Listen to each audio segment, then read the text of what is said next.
You don't set fee. You're not a politician like Obama, no?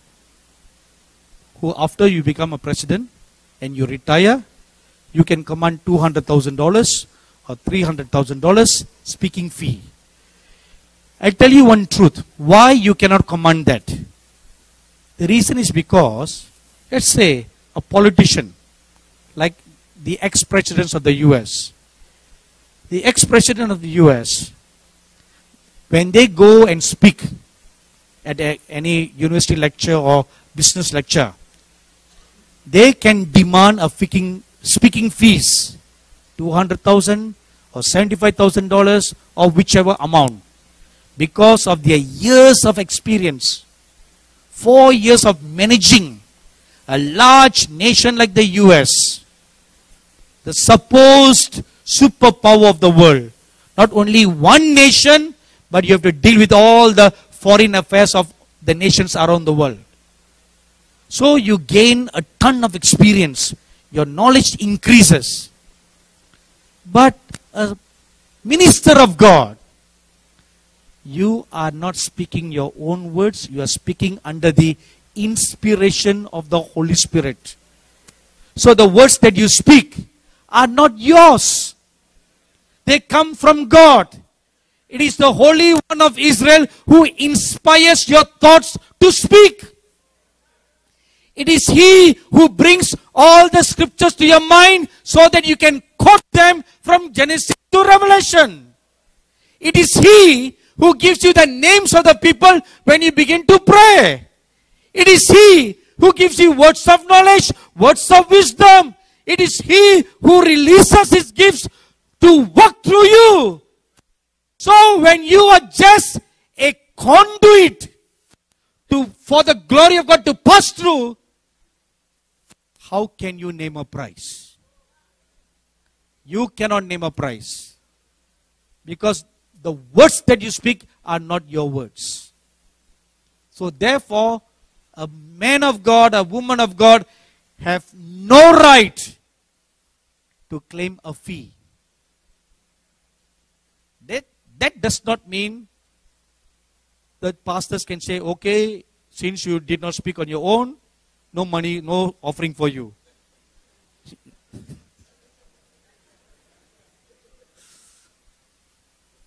That does not mean that either. Because the scripture says, a worker is worthy of his labor. You know, I pondered for a long time why many speakers demand a big fee. If not big fee, at least some fee. Why do they do that? I got an opportunity to talk with one minister who demanded not too big a fee, but a fee, which is quite big. So he told me of a very bad experience that he had. A certain church in a certain nation invited him. And when he left, they did not even pay for his hotel fee, hotel accommodation, or his transport. He ended up paying everything on his own. And not only that, they used his meeting to collect large offerings, many offerings for themselves. I personally had that encounter. In the year 1991, when I first came to the US, I was invited by one church in Grand Rapids, Michigan. So I hopped on the Greyhound bus from Cincinnati, went on a several hours journey to Grand Rapids, Michigan. It's a house church gathering. So about 100 or maybe 50 to 70 praying intercessors, women gathered for the meeting. And so the worship went, and then the ministry leader, another wonderful woman, she, after giving all the announcements about the ministry, she said, we are going to take up an offering right now. Every offering that we collect today will all go to our dear brother. And so everybody started taking out their checkbooks. And the lady looked at me and she asked me, "Oh, what's the name of your ministries?" I said, "Jesus Ministries." "So checks can be made to that name?" I said, "Yes." So, and then she went on giving a few other announcements. And then she said, "Make all your checks in favor of her church ministry's name." So I thought to myself, if all the offerings were meant for me or for our ministry, why make the checks in favor of her ministry? The thought crossed me, but I was very young, new, and worst of all, too naive to think anything beyond that. My goal was, I'm there to preach the word. I'm there to minister. That was my goal. I didn't come there to make money. I didn't come all the way from India to raise tons of money from the US to build myself a large house. Till today, I don't have that motive. So anyway, the meeting ended and everybody was so blessed. And then after the meeting, everybody queued for individual prayers. All that ended. And I was a guest in their house. And the following morning, at about 8 o'clock, I was going to, she and her husband were going to drive me to the Greyhound bus station for me to take the Greyhound and go back to Cincinnati. So this lady came to see me early in the morning. She handed me an envelope. She said, "Brother, this is all the offering we collected last night for you." So she gave me. So I kept it in my bag and I didn't open it. It's not my habit to open, Till today, when I receive an offering, I handed it to my secretary and my accountants. I never see how much offering people give. I never do that. And so when I gave, but it's a curiosity just got on me. And I opened the envelope and I found a check for $100.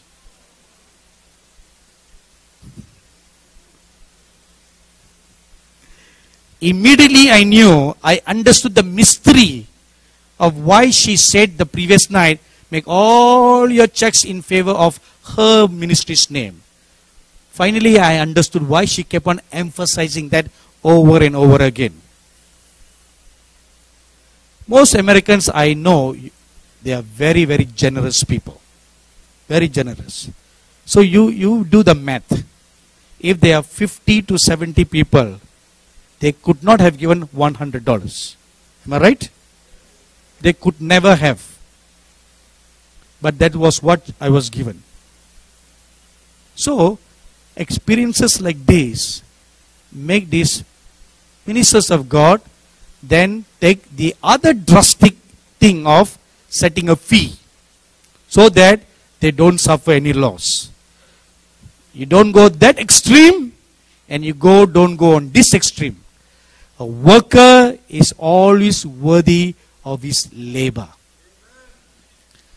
And I believe beyond all shadow of doubt that even when you are defrauded, God is able to make more to abound for you in other ways. Amen. So, in my life, I'm constantly facing this rip-off. And till today, I've never opened my mouth and spoken to anybody why they did that. The most hilarious rip-off was in Brazil. My favorite country,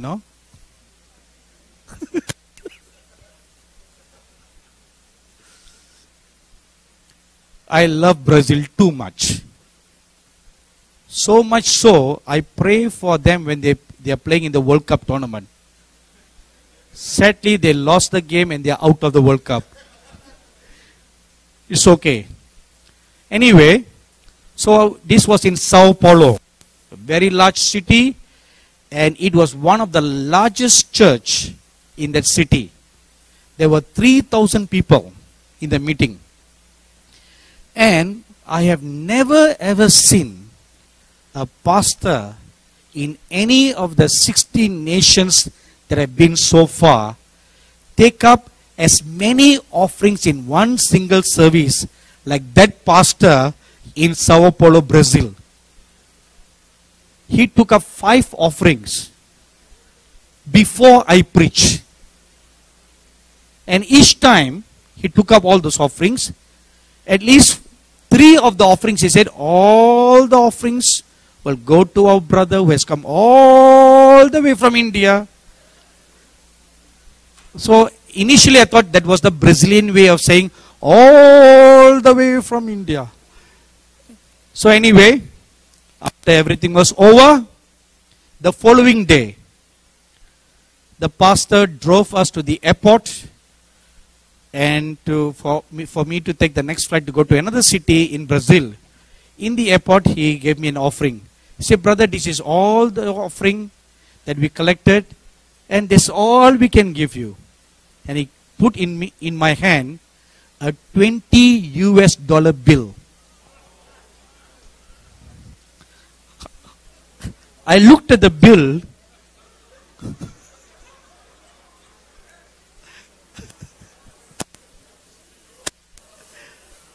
I was too shocked beyond the word shock.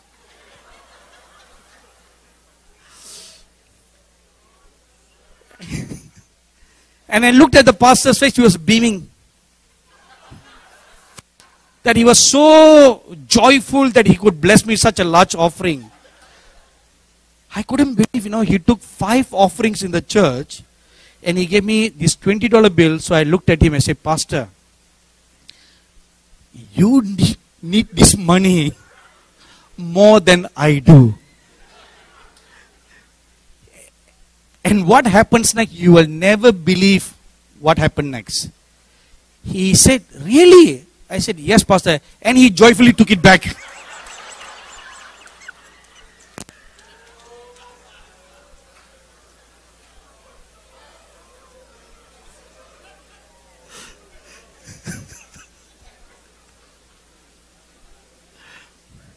God is my witness, Scout's honor. I am not exaggerating a single word, nor subtracting anything. That was my shocking experience.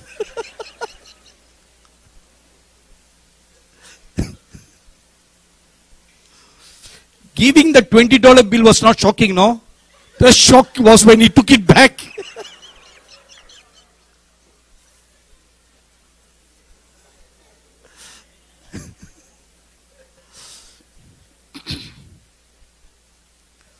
So, don't make a fast buck out of the ministry that God has called you to do. Don't turn it into a business venture, thinking of ways how to make money out of the ministry. Number 6. Because of the purity of the ministry of the early church, the Bible tells us in Acts chapter 2, verse 41, verse 47, and chapter 4, verse 4, God gave the increase. The church grew. First message Peter preached, 3,000 got saved. Second message he preached, 5,000 got saved. And God added daily souls to the church, as many as should be saved. Why? God trusted them because they were pure. They kept their hands clean, their hearts were clean, their minds were clean, their motives were clean. They were not out there to milk any cows. So keep the ministry pure. The early church, the early disciples, they prayed. When they prayed with believing faith, expecting miracles. In Acts chapter 3, verses 1 to 8, we read, the apostle Peter and John goes to the temple as their normal day of worship. And there was a lame man there, lame from birth. Peter looked at him, eyes fastening on him, and he says, silver and gold have I none, but such as I have, I give to you. What does he have that he wanted to give to him? The miracle working power of God that was inside him. The name of Jesus that's inside him. The promise of the Lord Jesus that's inside him. What promise? Mark chapter 16, verse 17 and 18. The Lord Jesus said, you shall lay hands on the sick and the sick shall recover. You shall cast out demons. If you drink poison accidentally, you shall not die. Or even if serpents beat you, you will not die. They believe on the promises and they acted on the promises with believing faith. Doubting nothing. Our problem today is, before we even pray, we are full of doubts whether the miracle will take place or not. So, cast that away. God said it, and He is responsible to fulfill His word.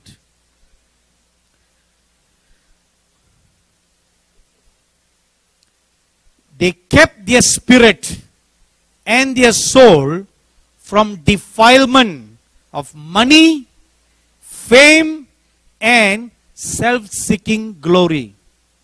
They kept their hands, they kept their minds, they kept their ministry clean and pure from the defilement of money, fame, and self-seeking glory. We all need money to survive. Money is needed to rent this ballroom.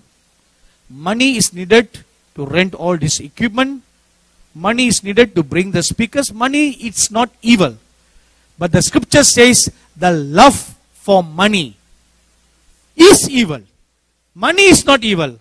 Love for money, greed for money, that is evil. Now, how did the apostles keep themselves pure from money, fame, and self-seeking glory? Let me give you 5 examples. Number 1, Acts chapter 8, verses 18 to 24 tells us that when Simon the sorcerer offered the apostle Peter a large offering in return for the impartation of the anointing that Peter had, Peter refused that. He said, this anointing is not for sale. See, there was a catch there. Simon was not just blessing Peter with an offering. No, he said, give me this and I give you this. So it was a barter, for sale. So Peter refused. Number 2, Acts chapter 5, verses 1 to 11 tells us that the early church kept itself pure from the defilement of fame seekers. Ananias and Sapphira wanted to be famous donors, contributors in the church. They wanted their names to be flashed every time the service takes place. Ananias and Sapphira, they donated 5 million to the church building fund. They want their names to be written everywhere. Because of that, 2 things took place. 1, Peter did not touch that blood-stained cursed money. Secondly, the judgment of God came upon them and both husband and wife fell dead. So keep your church pure. Never seek to be a man pleaser because you have big donors in your church.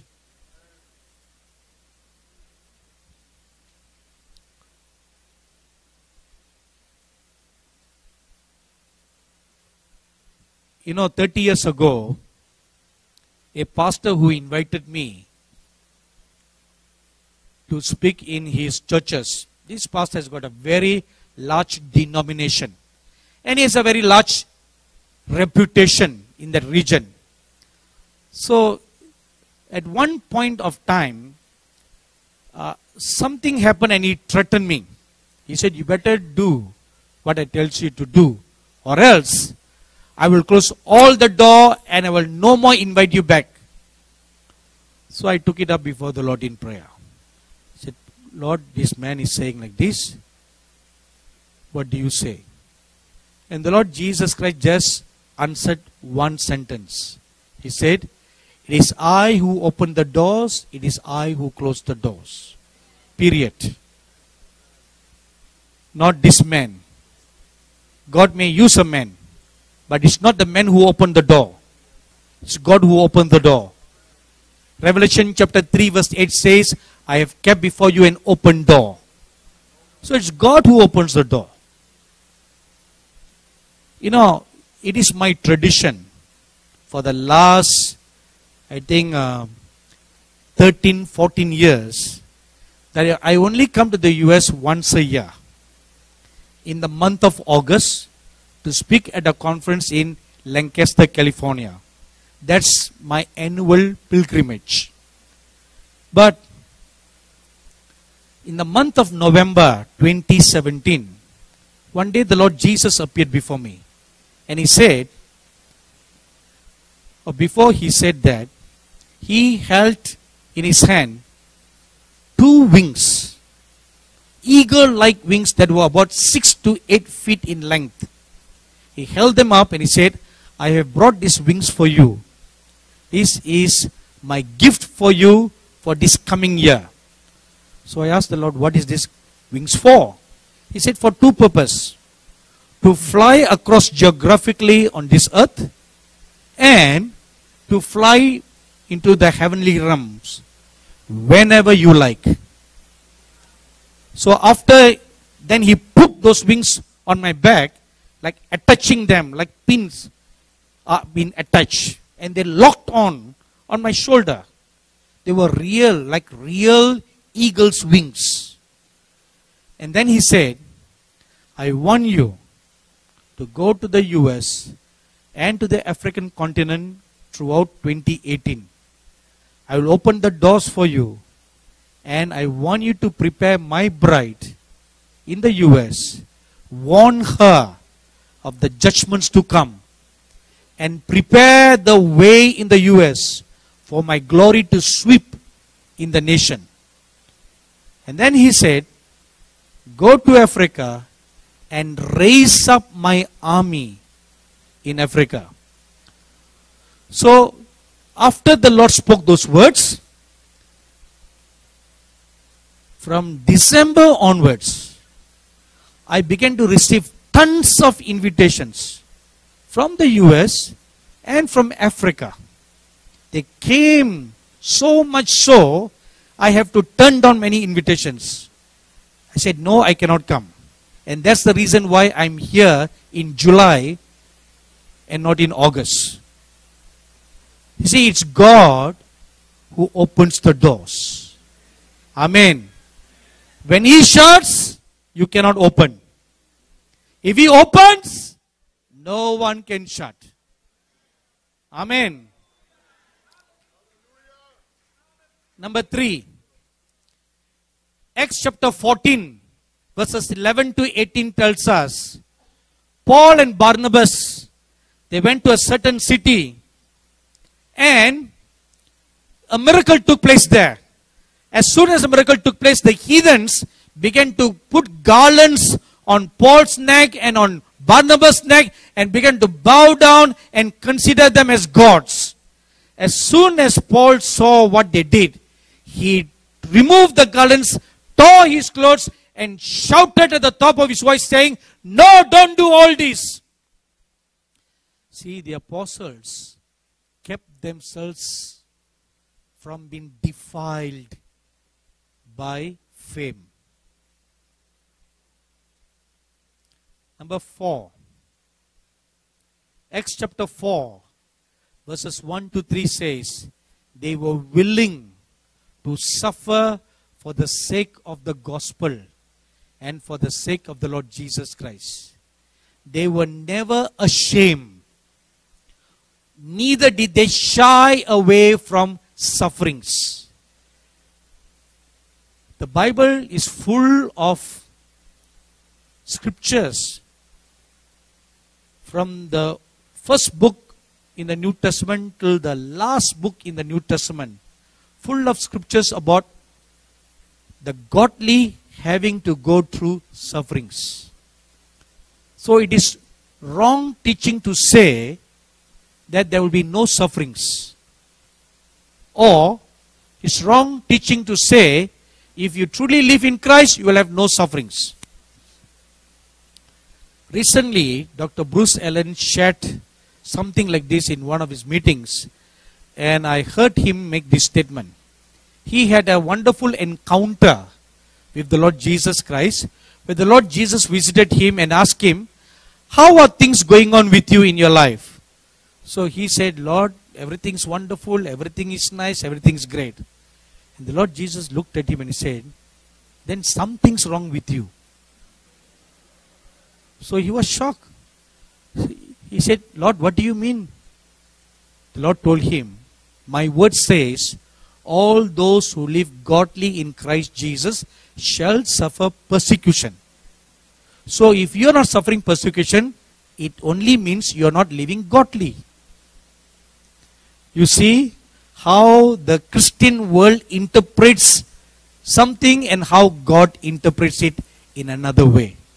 All those who live godly in Christ Jesus shall suffer persecution. So if you're not suffering anything, it means we are walking hand in hand with the devil. So the apostles and the disciples were not ashamed. They were more than willing to suffer for the gospel's sake and for the Lord Jesus Christ's sake. And number 5, they carried the cross and identified with Christ's sufferings joyfully.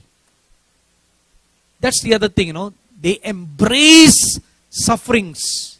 They embrace poverty. They embrace lack joyfully. The Apostle Paul says, I know how to be abound and I know how to be in lack. Acts chapter 5, verse 41. All these things are missing today. If you want to be gathered together and joined together with the heavenly company, with the heavenly family, we must go back to our roots of the purity of the church in the book of Acts. We must go back to the foundation. Everything will come a complete circle. You begin something at one point, it must come back and end at the same point. Let me give you one example. When the Lord Jesus Christ began his ministry, he began it in Galilee. And he finally ended his ministry in Galilee. After his resurrection, he told his disciples, come and meet me in Galilee. The beginning and the end was at the same point. In the same manner, the church started in the book of Acts. It was pure, undefiled, like a virgin girl. Now in the end, we started the circle, we are going to end in the circle. The church must go back to the same state of purity, same state of holiness, like a virgin bride. You must be transformed in your spirit, in your soul, in your body, with the purity like how the church was started in the book of Acts. Having looked at the past, now let's look at the present. This last days generation must therefore turn back from 6 things. Number 1, must turn back from self-seeking. Number 2, turn back from hidden agenda of self-promotion. You know, there is an outward form of self-promotion and there is an hidden agenda of self-promotion. The scripture says, God weighs your spirits. No matter how much you may camouflage with seemingly good motives on the external, God looks into your heart. The motives of your heart. He weighs your spirit to see whether the motives are really true or just a camouflage. Number 3, turn back away from pride. Psalm 75 verse 5. Number 4, turn away from love for money, which will lead to corrupt practices, which was the sin of Balaam. Numbers chapter 22 to 25. Number 5, turn back from building an empire. You are called to build the church of God. You are called to build God's kingdom, not your own empire, not your own kingdom for your posterity, for your children, for your children's children, and for your children's children's children. No. You know, it's God who picks your successor. You cannot nominate your children to be your successor. God picks the successor. Let me give you one very good example. Before Moses died, the Lord told him, I have chosen Joshua to be your successor. Now, Joshua and Moses are not related in the flesh. They are not related at all. Whereas, Moses' 2 sons were there. They were not chosen. Moses' brother Aaron's sons were there. They were not chosen. But someone unknown, unrelated to Moses' family was chosen by God. See, it's God who chooses. It's God who passes the mantle from one to another. You cannot choose to pick and choose which mantle you want. You can't do that. Those mantles are not for sale. Neither can you go and lie down on any saint's graves and get the anointing. That's another wrong doctrine that's been propagated today in modern charismatic Christianity. Have you heard of that? It's called grave soaking.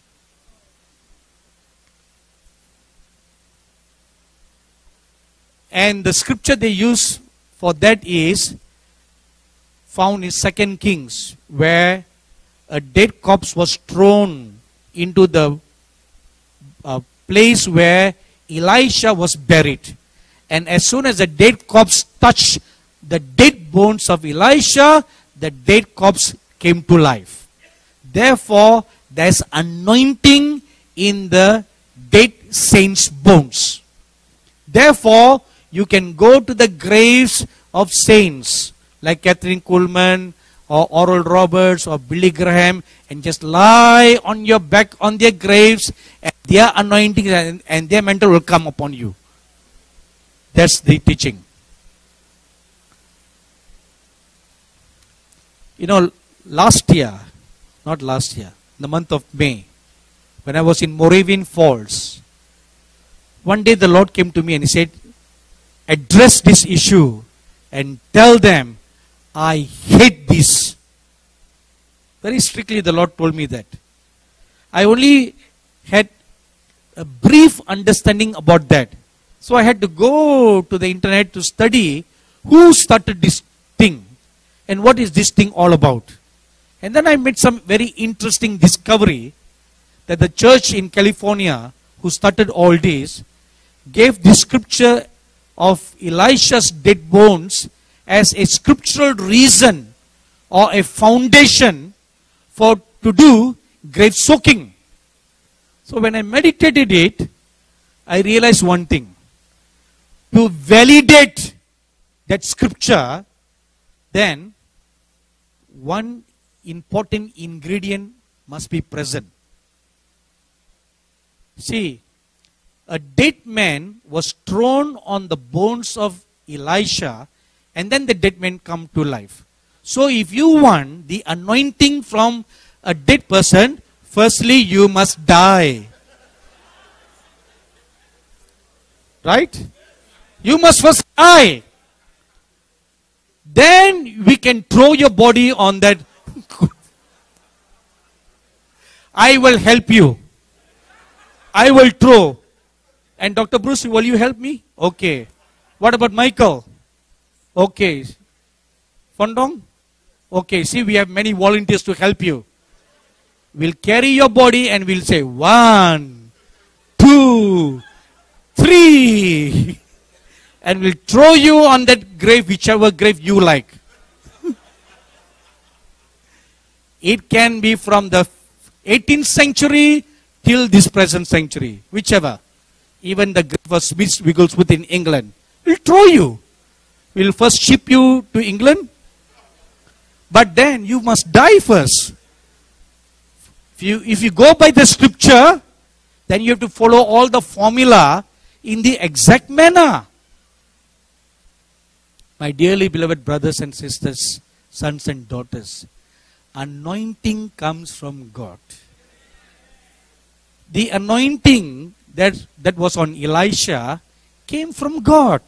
It was not Elisha's manufactured anointing. The anointing that rests on the many wonderful men of God who walk this earth, it is from God. It is not their own manufacture to give to whoever you can ask for. Anointing comes from above.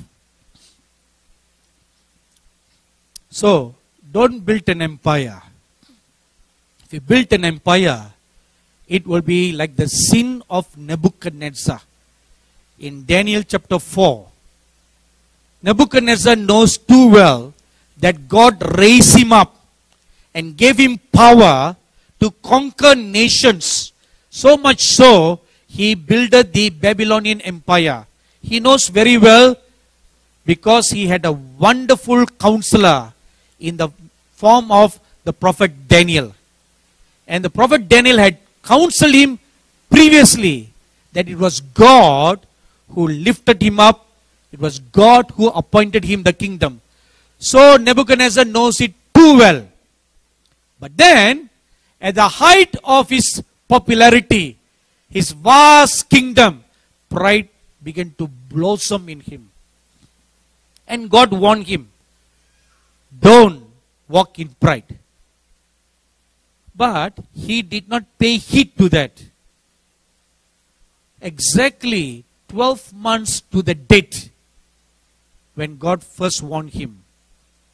The scripture says, he walked on the rooftop of his palace and he looked at all the beauties of his palace, and Babylon was famous for the hanging gardens of Nebuchadnezzar's palace. He looked at all the beauty and he looked at all the fortunes that he has amassed, and he said, this is my great Babylon that I have made.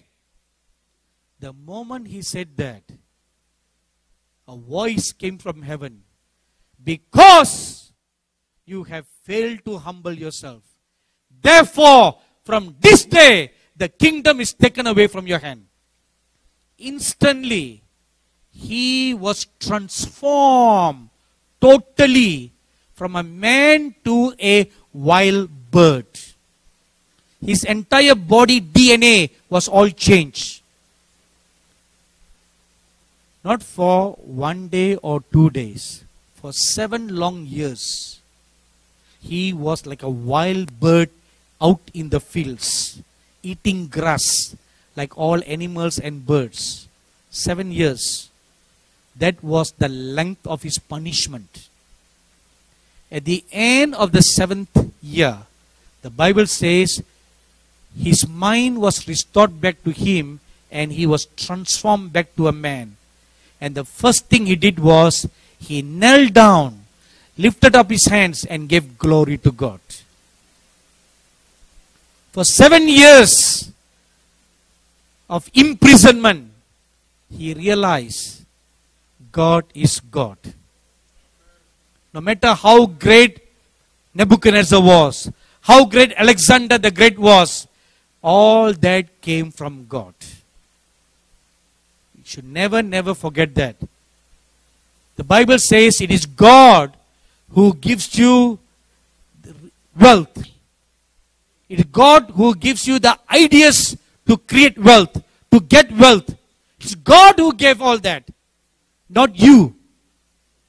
It is God who gave you the wisdom to invest wisely so that you can make returns. Not for you to build an empire, but for you to bless the works of God, for you to bless the poor. That's the purpose. Not for you to hoard up wealth for second, third, fourth generation. If you do that, you will die suddenly before you can even make a will. How do I know that? The Lord Jesus Christ himself said that. There's a parable in the Bible where a rich man says he has so much rich granary. He wants to make 2, 3, 4 barns. And he said, "Oh my soul, you are so rich. You have plenty of food for second, third, fourth generations." And that night he had a dream. In the dream God spoke, "You fool! Tonight you will die. Then for whom is all this wealth?" Send us your testimonies and feedbacks to Angel TV, Villivakkam, Chennai 49, Tamil Nadu, India. Email ID info@angeltv.org.